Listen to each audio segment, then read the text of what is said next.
This is a crazy cow video!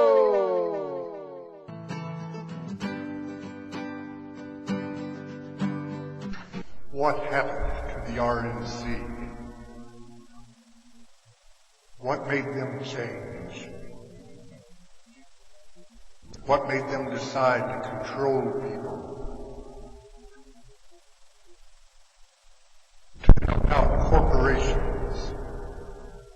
We have before us the opportunity to forge for ourselves and for future generations a new world order, a world where the rule of law, not the law of the jungle, governs the conduct of nations.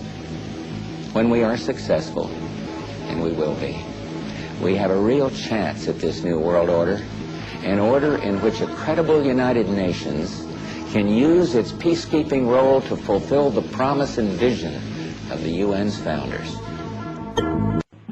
What is at stake is more than one small country. It is a big idea, a new world order, where diverse nations are drawn together in common cause to achieve the universal aspirations of mankind: peace and security, freedom, and the rule of law. Out of these troubled times, our fifth objective, a new world order, can emerge. Now we can see a new world coming into view. A world in which there is a very real prospect of a new world order.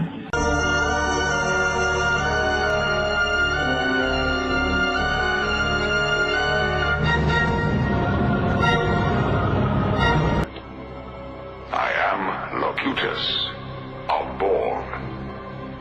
Your life, as it has been, is over. From this time forward, you will service us. Your distinctiveness and individuality will be added to our own. Resistance is futile.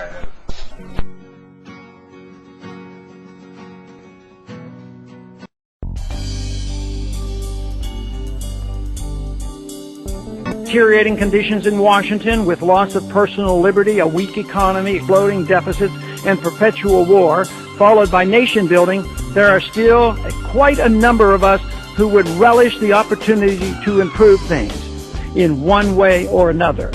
Certainly, a growing number of frustrated Americans from both the right and the left are getting anxious to see this Congress do a better job. But first, Congress must stop doing a bad job. We're at a point where we need a call to arms, both here in Washington and across the country. I'm not talking about firearms. Those of us who care need to raise our arms and face our palms out and begin waving and shouting, "Stop. Let's stop this. Enough is enough." It should include liberals, conservatives, and independents. We're all getting a bum rep from the politicians who are pushed by the polls and controlled by special interest money. A lot of times I'm asked now, where are you getting the support? How come you're doing so well on the internet? What's going on around here? And I said, well, it just might be that freedom is popular.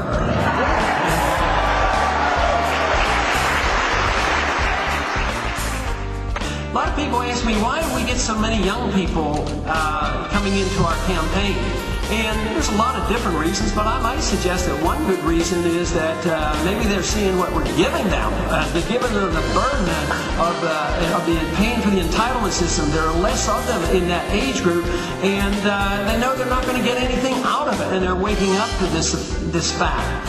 And young people, like a lot of other people, sort of like the privacy of the internet. And they like my position that says, never tax the internet and never regulate the internet.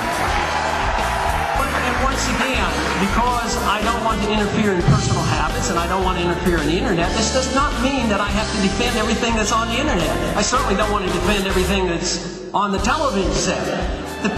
The issue is, who regulates us? Are we responsible for our own lives? Are we responsible for our children? Are we responsible as parents?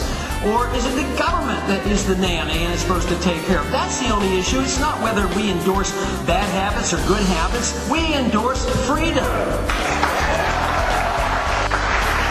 You know, the founders were very well educated. They came to the conclusion that individual rights were very important. They talked about life, liberty, and the pursuit of happiness, and they believed in property rights.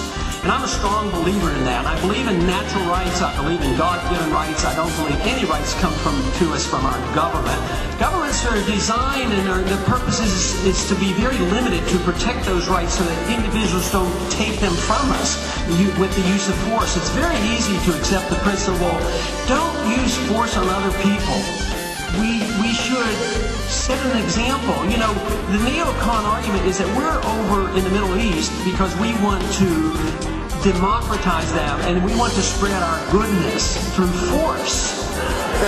And there is a lot of goodness in America, and we have a lot of good things to talk about and to spread, and the principles of liberty. But it can't be done with force. It has to be done by setting good examples. And when our house is setting good examples, and we have a free and prosperous society, others will want to emulate us and follow us. You can't force your neighbors to behave like you think they should, and you can't force the economy to be fair and equal because you end up with socialism and it doesn't work, and you can't force other people to live like we think they should.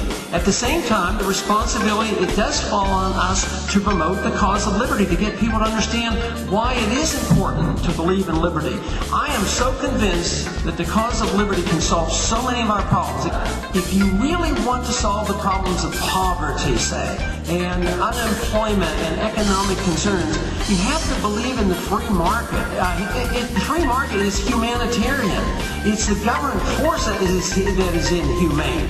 So if we as conservatives and libertarians understand this issue, we are the humanitarians because it does produce more goods and services and it distributes them better than any other system. Socialism fails. It always fails because they don't have a pricing structure and it brings down people down to a certain level. And yet our country right now is moving in the direction we get involved in things we shouldn't be involved. We've been involved in medicine for 40-some years now and nobody's happy. So what are they talking about? Nationalized health care. You know, so there's a lot of things that can be done without dependency on the government. And we have been blessed. We've been very lucky to have lived in America. But we have an ominous responsibility right now. Those of us, and it sounds to me like most everybody is here tonight, recognize that we do have a problem. So we have a responsibility for ourselves and our family and our country to do something about it. And that is to spread this message, to fully understand it so others will accept it. This is a very, very important campaign. It's important for all of us. It's important for the next generations. It's important for us tomorrow because we have to deal with our foreign policy and the troops dying on a daily basis. But the responsibility is on us because we still do have a lot of freedoms. It's great that we have the internet. It's great that we have that media equalizer, that we can reach so many people.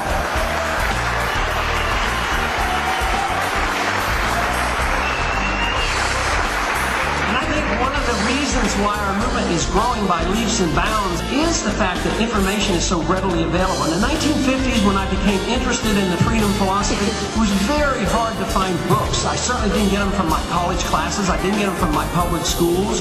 And yet I had to look and search. Today, you don't have to search. All you have to do is have a desire and look on the internet. And there are more professors now than there used to be. There's every reason in the world to be optimistic, realizing that the problems exist and we can deal with them. But it is not that complicated.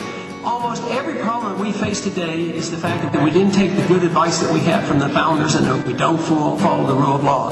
If we would say, what is the problem, whether it's a monetary problem or a tax problem or a free market problem or whatever, and say, well, let's look at the advice that we were given. Maybe we can correct things. And I am fully confident that if we did that, we could revive the true spirit of America. We could make sure that our wealth is not borrowed and that we can become wealthier and more generous than ever before. In 2008, media act as if run didn't matter.